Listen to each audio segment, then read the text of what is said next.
आपको मिलेगी Maruti car. 30 foot की खड़ी लकड़ी गिराकर आपका धीरे दिमाग को हरा देने वाला शो।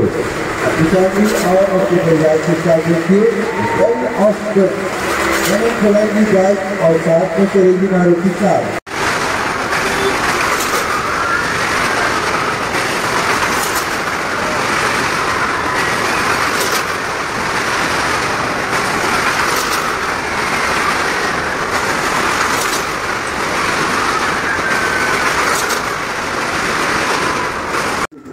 ఇంతసేపు జరిగిన ఈ రైడ్లో బాయ్స్ రైడ్ చేయడం చూసాం, సింగిల్గా కారు సింగిల్గా బైక్. సో ఈ రైడ్లో ఒక అమ్మాయి కూడా డ్రైవ్ చేయబోతుంది, అది కూడా 5 బైక్స్ 3 కార్స్ అనమాట. సో ఒకేసారి ఇవన్నీ రైడ్ చేస్తున్నాయి అనమాట. చాలా ఎక్సైటింగ్గా ఉంది చూడడానికి నాకైతే.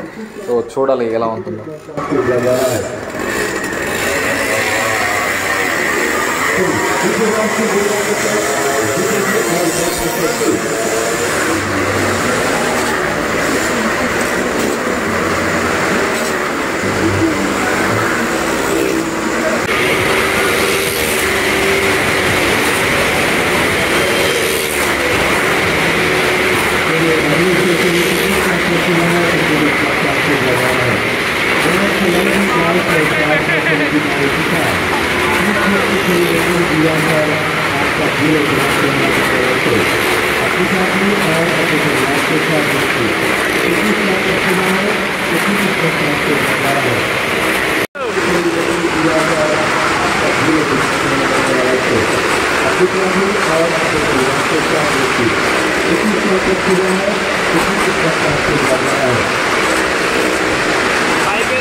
వీళ్ళు చేసినటువంటి స్టంట్స్ మనం ఒకసారి స్లో మోషన్లో చూస్తే మనకు క్లియర్గా అర్థమవుతుంది. ఎగ్జిబిషన్ మొత్తంలో హైలైట్ అంటే ఇదే భయ్య, గూస్ బంప్స్. అసలు దాంట్లో ఉన్నంతసేపు మాత్రం చాలా అంటే చాలా ఎంజాయ్ చేశాను ఈ షోని. సో ఎవరైనా వెళ్తే ఖచ్చితంగా అది చూడమని నేను రికమెండ్ చేస్తాను అనమాట.